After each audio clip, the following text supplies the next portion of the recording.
ಅಪಘಾತ ಪ್ರಕರಣ ಬೆನ್ನತ್ತಿದಂತಹ ಪೊಲೀಸರಿಗೆ ಇದೀಗ ಒಂದು ಶಾಕ್ ಎದುರಾಗಿದೆ. ಅಪಘಾತ ಅನ್ನುವಂತೆ ಬಿಂಬಿಸಿ ಮಹಿಳೆಯ ಕೊಲೆ ಮಾಡಲಾಗಿದೆ ಅನ್ನುವಂಥದ್ದು ಪೊಲೀಸರಿಗೂ ಕೂಡ ಗೊತ್ತಾಗಿದೆ. ಈಗ ಧಾರವಾಡದ ಸವದತ್ತಿ ರಸ್ತೆಯಲ್ಲಿ ನಡೆದಿದ್ದಂತಹ ಘಟನೆ ಇದು. ಅಪರಿಚಿತ ವಾಹನ ಡಿಕ್ಕಿ ಓರ್ವ ಮಹಿಳೆ ಸ್ಥಳದಲ್ಲೇ ಸಾವನ್ನಪ್ಪಿದ್ರು. ಅಪಘಾತ ಅಂತ ಹೇಳಿ ಬಿಂಬಿಸಿ ಮಹಿಳೆಯ ಕೊಲೆ ಮಾಡಲಾಗಿತ್ತು. ಧಾರವಾಡದ ಸವದತ್ತಿ ರಸ್ತೆಯಲ್ಲಿ ನಡೆದಿದ್ದ ಘಟನೆ ಇದು. ಅಪರಿಚಿತ ವಾಹನ ಡಿಕ್ಕಿ ಹೊಡೆದು ಓರ್ವ ಮಹಿಳೆ ಸ್ಥಳದಲ್ಲೇ ಸಾವನ್ನಪ್ಪಿದ್ರು. ಇದೀಗ ಗೊತ್ತಾಗ್ತಾ ಇರುವಂತದ್ದು ಇದು ಕೊಲೆ ಅಂತ ಹೇಳಿ. ಅಪಘಾತ ಪ್ರಕರಣದಲ್ಲಿ ದಾಖಲು ಮಾಡಿಕೊಂಡಿದ್ದಂತಹ ಪೊಲೀಸರಿಗೆ ಇದು ಶಾಕ್ ಆದಿತ್ತು. ಹಿಂಬದಿ ಬಸ್ನ ಡ್ಯಾಶ್ ಬೋರ್ಡ್ ವಿಡಿಯೋ ಇದೀಗ ಪರಿಶೀಲನೆ ಮಾಡಿದ್ದಾರೆ. ಡ್ಯಾಶ್ ಬೋರ್ಡ್ನ ವಿಡಿಯೋದಿಂದ ಕೊಲೆ ರಹಸ್ಯ ಬಯಲಾಗಿದೆ. ಧಾರವಾಡ ಗ್ರಾಮೀಣ ಠಾಣೆ ಪೊಲೀಸರ ಕಾರ್ಯಾಚರಣೆ ಕೂಡ ನಡೀತಾ ಇದೆ. ಅಪಘಾತ ಪ್ರಕರಣ ಬೆನ್ನತ್ತಿದಂತಹ ಪೊಲೀಸರಿಗೆ ಶಾಕ್ ಆದಿತ್ತು. ಕಾರಣ ಇಲ್ಲಿ ಇದು ಅಪಘಾತ ಅಲ್ಲ, ಕೊಲೆ ಅಂತ ಹೇಳಿ ಈಗ ಅನುಮಾನ ವ್ಯಕ್ತ ಆಗ್ತಾ ಇದೆ ಪೊಲೀಸರಿಗೆ. ಧಾರವಾಡದ ಸವದತ್ತಿ ಬಳಿ ನಡೆದಿದ್ದಂತಹ ಘಟನೆ ಇದು. ಆದರೆ ಇದೆಲ್ಲವೂ ಕೂಡ ಕೊಲೆ ಅಂತ ಹೇಳಿ ಇದೀಗ ಪೊಲೀಸರಿಗೆ ಗೊತ್ತಾಗ್ತಾ ಇದೆ. ಪ್ರತಿಯೊಂದು ಸಿಸಿಟಿವಿ ಫುಟೇಜ್ಗಳನ್ನು ಪೊಲೀಸರು ಪರಿಶೀಲನೆ ಮಾಡಿದ್ದಾರೆ. ಅದಾದ ನಂತರ ಗೊತ್ತಾಗ್ತಾ ಇರುವಂಥದ್ದು ಕೊಲೆ ಅಂತ ಹೇಳಿ. ಇಲ್ಲಿ ಯಾವುದೋ ಒಂದು ಅಪರಿಚಿತ ವಾಹನ ಬಂದು ಡಿಕ್ಕಿ ಹೊಡೆದು ಅದಾದ ನಂತರ ವ್ಯಕ್ತಿ ಸಾವನ್ನಪ್ಪಿದ್ರು. ಅಪಘಾತ ಅಂತ ಹೇಳಿ ಪ್ರಕರಣ ಕೂಡ ದಾಖಲು ಮಾಡಿಕೊಂಡಿರ್ತಾರೆ ಪೊಲೀಸರು. ಅದಾದ ಮೇಲೆ ಹಿಂಬದಿ ಬಸ್ನ ಡ್ಯಾಶ್ ಬೋರ್ಡ್ ವಿಡಿಯೋ ಎಲ್ಲವೂ ಕೂಡ ಪರಿಶೀಲನೆ ಮಾಡಿದ್ದಾರೆ ಪೊಲೀಸರು. ಅವಾಗ ಗೊತ್ತಾಗಿದ್ದು ನೋಡಿ ಎಲ್ಲವೂ ಕೂಡ ಇದು ಪ್ಲಾನಿಂಗ್ ಅಂತ ಹೇಳಿ. ಅದಾದ ನಂತರ ಪೊಲೀಸರಿಗೂ ಕೂಡ ಮಾಹಿತಿ ಗೊತ್ತಾಗಿದೆ.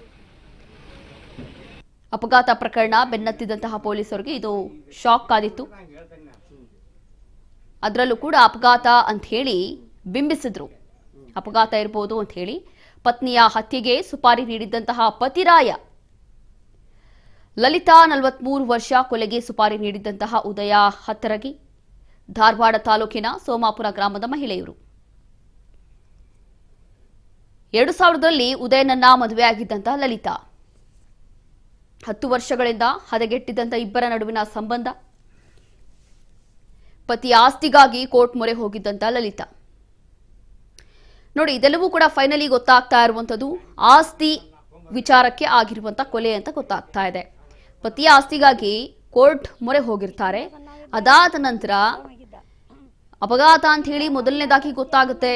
ಬಹುಶಃ ಅಪಘಾತ ಇರ್ಬೋದು ಅಂತ ಹೇಳಿ. ಒಂದು ಆಕ್ಸಿಡೆಂಟ್ ಆಗಿರುತ್ತೆ, ಡೆಡ್ಲಿ ಆಕ್ಸಿಡೆಂಟು. ಅದಾದ್ಮೇಲೆ ಪೊಲೀಸರು ಪ್ರತಿಯೊಂದು ಸಿಸಿಟಿವಿ ಫುಟೇಜ್ ಎಲ್ಲವೂ ಕೂಡ ನಾವಿದ್ದಾರಿ.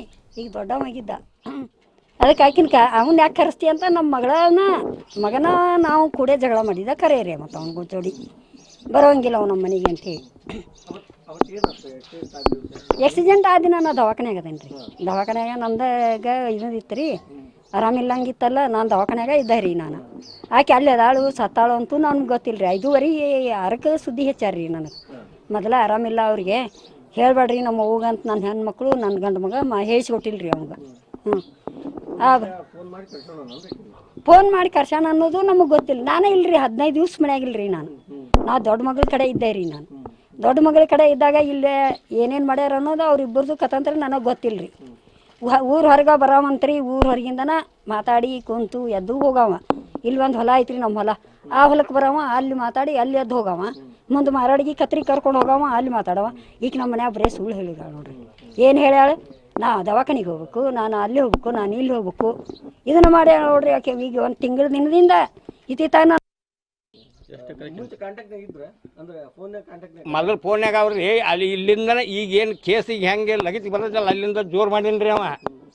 ಮೊದಲು ರೀ ಒಟ್ಟ ಇದ್ದಿದ್ದಿಲ್ಲ ರೀ. ನನ್ನ ಕೂಡ ಅನ್ಕಾರ ಇಲ್ಲ ಇಲ್ರಿ ಮಾತಾಡ್ತಿರ್ಲಿಲ್ಲ ಅವನು ಕೂಡ ರೀ. ಆಕೆ ಆದ್ರೆ ನಮ್ಮ ಮನ್ಯಾಗ ನಾ ಬೇಯ್ದಕ್ಕೆ ನಾ ಇದ್ದಾಗ ಮನ್ಯಾಗ ನಮ್ಮ ಮಕ್ಕಳು ನಾವು ಇದ್ವಿ ಅಂತಂದ್ರೆ ಇಲ್ಲಿ ಮಾತಾಡ್ತಿದ್ದಿಲ್ಲ ಇಲ್ರಿ. ಆಕೆ ಹೊರಗೆ ಹೋಗೇ ಮಾತಾಡೋಕ್ರಿ ಆಕೆ. ಅವ್ನು ನಿನ್ನ ಬುಧವಾರ ದಿನ ಬಾ ಅಂತ ಕಂಡು ಬಿದ್ದಾನ್ರಿ ಅವ. ಅವತ್ತು ಹೋಗಿಲ್ರಿ ಆಕೆ. ಬೇಸ್ತಾರ ದಿನ ಬರ್ತಂತೀವ ಅಂತೇಳಿ ಬೇಸ್ತಾರ ದಿನ ಹೋಗ್ಬೇಕಾದ್ರೆ ನನಗಾದ್ರು ಆಯ್ತು ಏನು ಹೇಳ್ರಿ. ನನ್ನ ಮಕ್ಕಳು ಅಷ್ಟರು ದವಾಖಾನೆಗಾರ ಹಾಕಿ ಅಂತಕ್ಕೆ ನಮ್ಮ ಹೆಣ್ಣು ಅಂತಕ್ಕೆ ಅದಕ್ಕೆ ನಾನು ಹೋಗ್ತೀನಿ ಅಂತೇಳಿ ಹೋದ್ಲೆ. ನಾನು ಬರ್ತೇನೆ ಅಂದ್ರೆ ಬ್ಯಾಡಪ್ಪ, ನೀ ಏನು ಮಾಡಕ್ಕೆ ಬರ್ತಿ, ಅಲ್ಲಿ ಹೆಣ್ಮಕ್ಳು ದವಾಖಾನೆ ನಿಂದೇನೈತಿ, ನಾ ಇನ್ನು ಇಲ್ಲೇ ರೀ, ನಾ ಹೋಗ್ತೇನೆ ಅನ್ನಲ್ಲ. ಮೊದಲು ಫೋನ್ಯಾಗ ಅವ್ರಿ ಅಲ್ಲಿ ಇಲ್ಲಿ ಬಂದಾನ, ಅಲ್ಲಿಗೆ ಬರ್ತಾನೆ.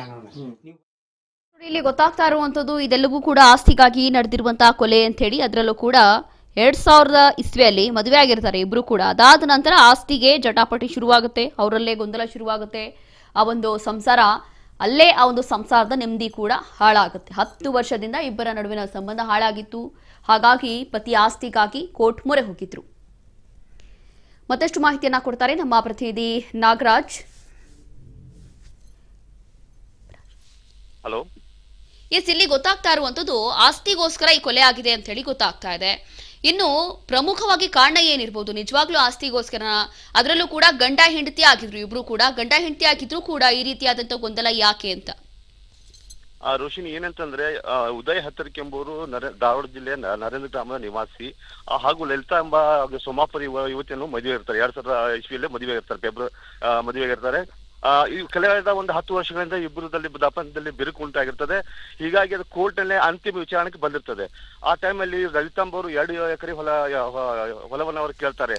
ಇವರಿಗೆ ಉದಯ್ ತನ್ನ ಪತಿಗೆ ಉದಯ್ ಕೇಳ್ತಾರೆ. ಆದ್ರೆ ಉದಯ್ ಅವರನ್ನು ಕೊಡಕ್ಕೆ ನಿರಾಕರಣೆ ಮಾಡ್ತಾರೆ. ಸೊ ಹೀಗಾಗಿ ತಮ್ಮ ಗೆಳೆಯರಾದಂತ ನಾಗಪ್ಪ ಮತ್ತು ಅಭಿಷೇಕ್ ಮತ್ತು ನಾಗರಾಜ್ ಎಂಬವ್ರನ್ನ 3 ಜನ ಸೇರ್ಕೊಂಡು ಒಂದು ಸಂಚನ್ನು ರೂಪಿಸ್ತಾರೆ. ಅಂದ್ರೆ ಇದು ಒಂದು ಟೈಪ್ ಸುಪಾರಿ ಕೊಟ್ಟಿರ್ತಾರೆ. ಇದು ಫೆಬ್ರವರಿ 26ರಂದು ಸೌದತ್ತಿ ರೋಡಲ್ಲಿ ಈ ತನ್ನ ಪತ್ನಿಗೆ ಉದಯ್ ಎಂಬವರು ಕರೆ ಮಾಡಿ ನೀನ್ ಇಲ್ಲಿ ಬಾ, ನಿನ್ ಜೋಡಿ ಮಾತಾಡ್ಲಿಕ್ಕಿದೆ ಅಂತ ಹೇಳ್ತಾರೆ. ಸೊ ಆ ಟೈಮಲ್ಲಿ ಇವರು ತಾರ ಕಾರಿಂದ ಇವ್ರನ್ನ ಆಕ್ಸಿಡೆಂಟ್ ಮಾಡಿ ಕೊಲೆ ಮಾಡಿರ್ತಂತ Roshini. Yes, thank you Prashant ನಿಮ್ಮೆಲ್ಲ ಮಾಹಿತಿಗಾಗಿ.